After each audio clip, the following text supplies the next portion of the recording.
un nouveau look. Onglerie, coiffure et coupe tendance, coiffure mariée, tissage et extension cheveux, lissage brésilien, extension cils, maquillage. Luminel Béori, Berescalien 4 foot. Salon de beauté Luminel vous présente le journal.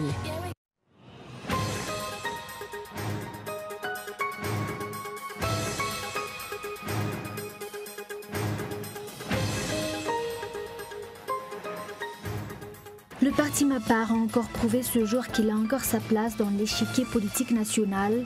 Après les résultats sortis par la Sénite à travers les provinces, en effet, le Mapar a rapporté ce jour en conférence de presse à l'hôtel Panorama qu'il a gagné 4 chefs-lieux de province. L'Office du baccalauréat ainsi que la présidence de l'Université d'Antananarive confirment que l'examen baccalauréat se tiendra à partir de lundi 17 août. Les préparatifs de l'examen vont bon train. La publication des résultats est prévue pour le 19 septembre.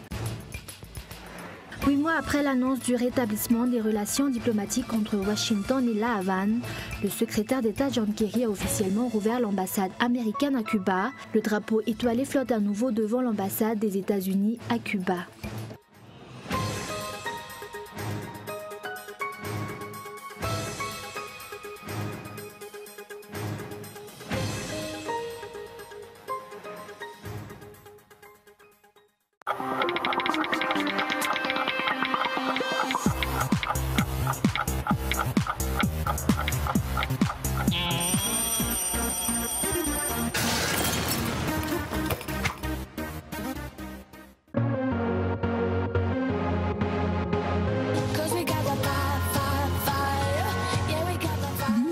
Un nouveau look. Onglerie, coiffure et coupe tendance, coiffure mariée, tissage et extension cheveux, lissage brésilien, extension cils, maquillage. Luminel Béori, Berescalien 4 foot. 034 01 816 59 033 11 859 98. Luminel, osez être la plus belle.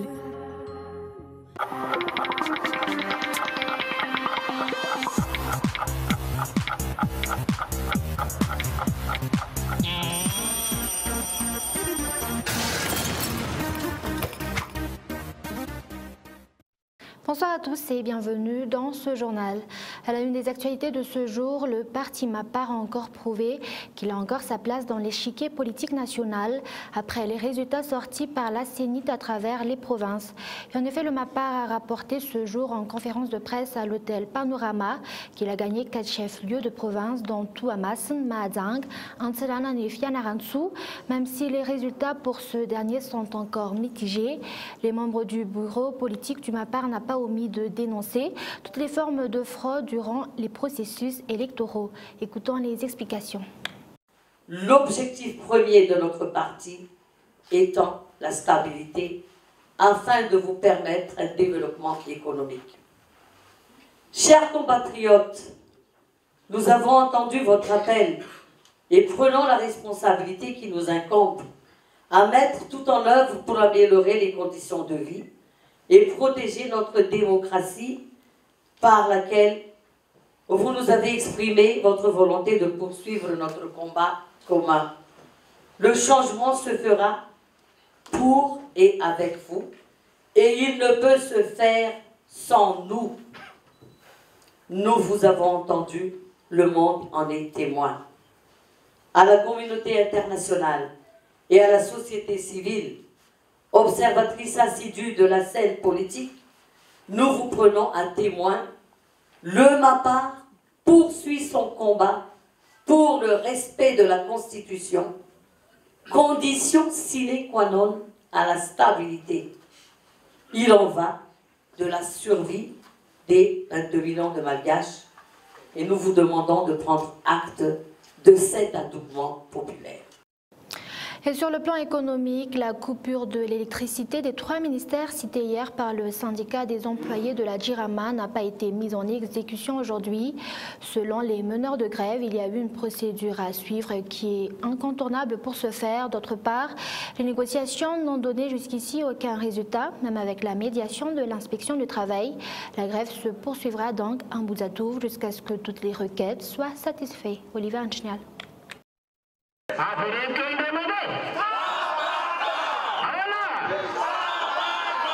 Les grévistes de la Djirama ont attendu avec impatience ce jour la coupure totale d'électricité et eau dans les bureaux des ministères cités hier, à savoir le ministère des Finances et du Budget, le ministère de l'Énergie et des Hydrocarbures et celui de l'eau. Les meneurs de grève insistent sur le respect des procédures. Nous ne pouvons pas tout faire à notre guise, il faut que ce soit clair. Nous devons procéder dans le calme et le respect des procédures et ne pas commettre des erreurs.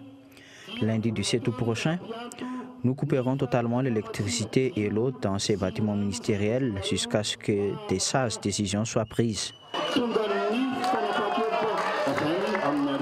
C'est aussi aujourd'hui que l'inspection du travail a convoqué chaque partie prenante de l'affaire Djirama pour une médiation.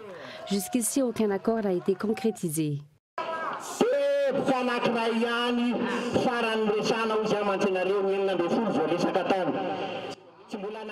Seul un point sur 16 a été discuté jusqu'à maintenant. Les responsables ont précité des avis divergents. Nous nous sommes retirés afin qu'ils puissent résoudre leur dissension. Nous allons encore revenir pour signer ce qui sera convenu.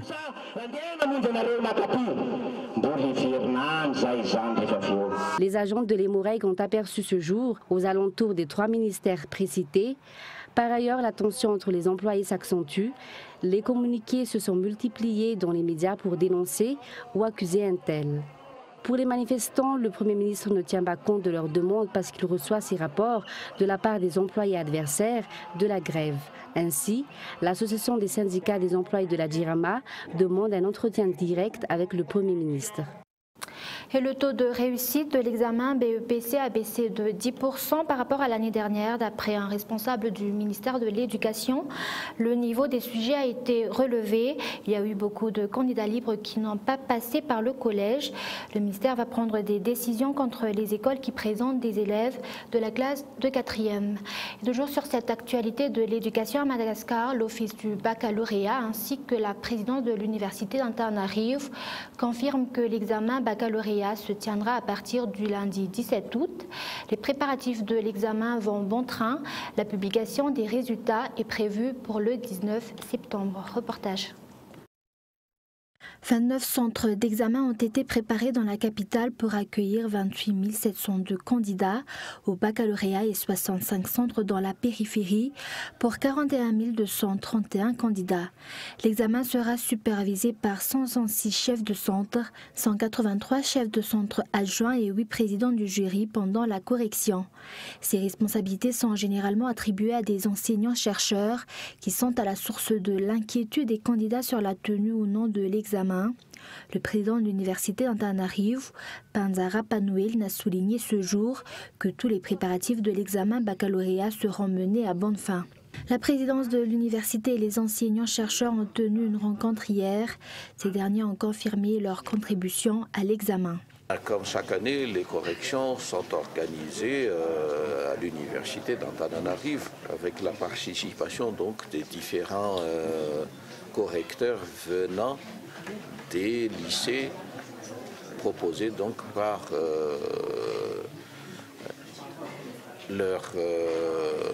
les principaux responsables des lycées. Tout va être organisé ici à l'université d'Antananarivo.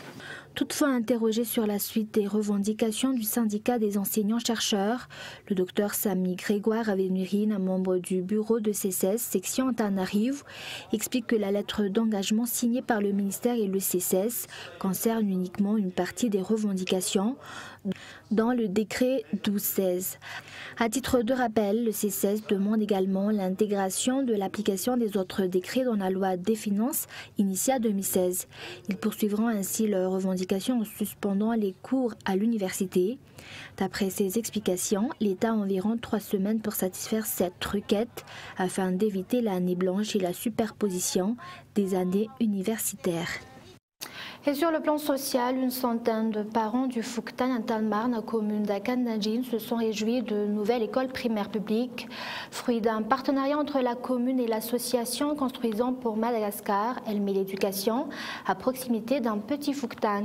Le président du parti Malagas Miaramieng, ancien maire d'Akanadjin, est également sur les lieux pour participer à l'inauguration. Reportage de Michael Ramarla.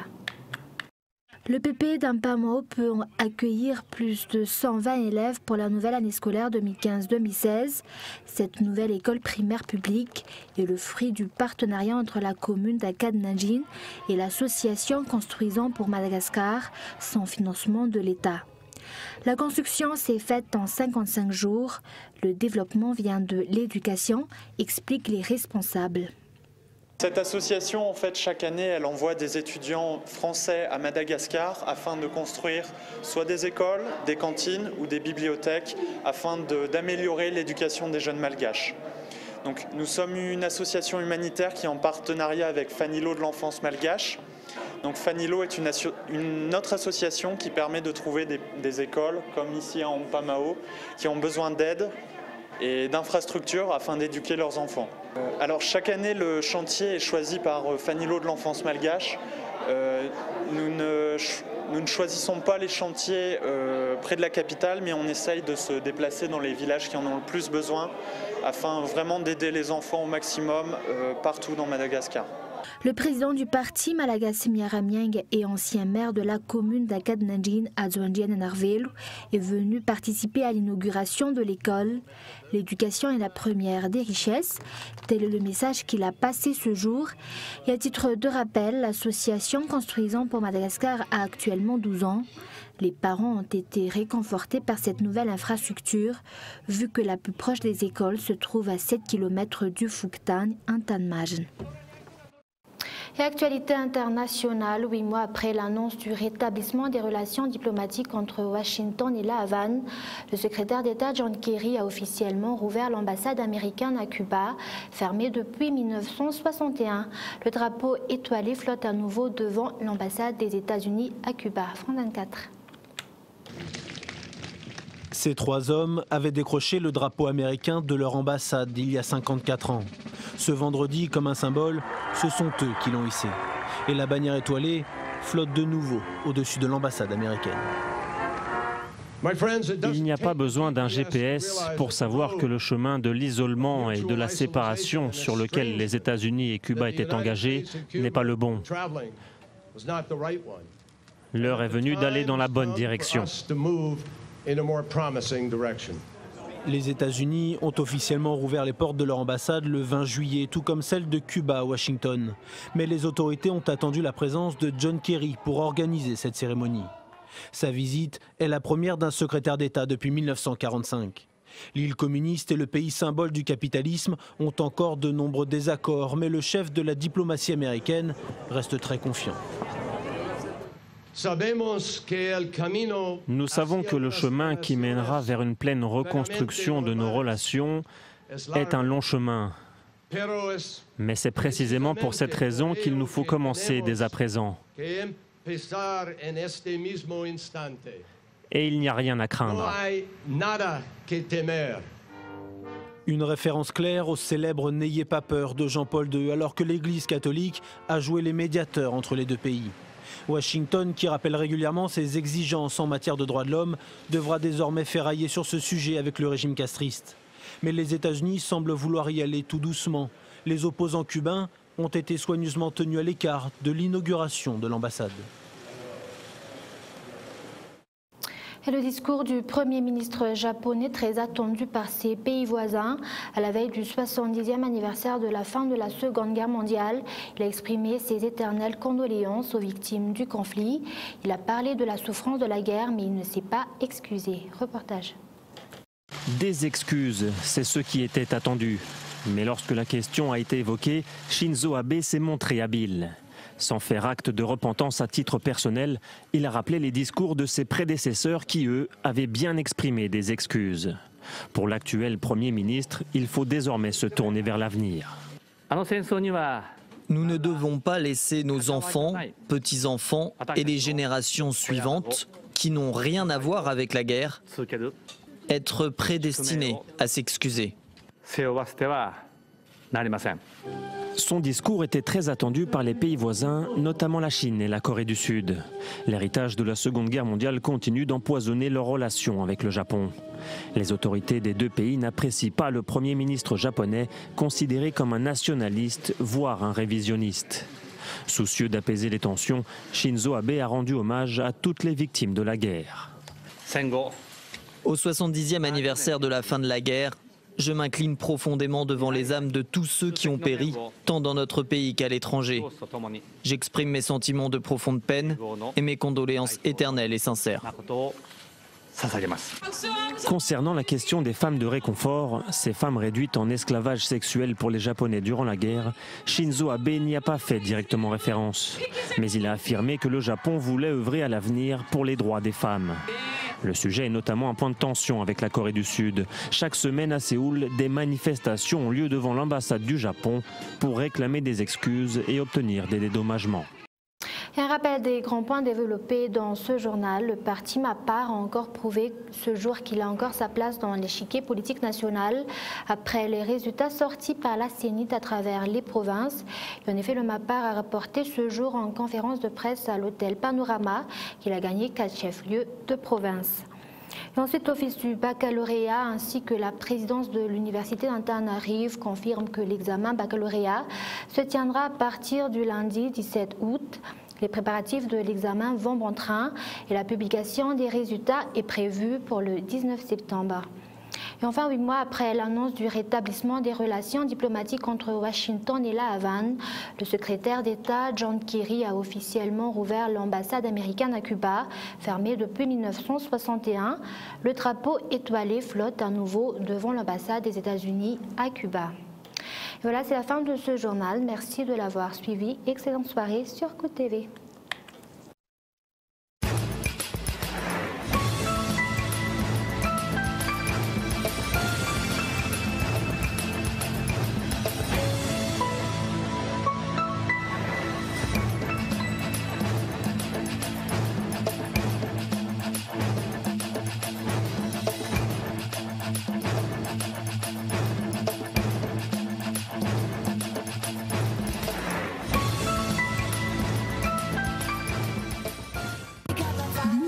Un nouveau look.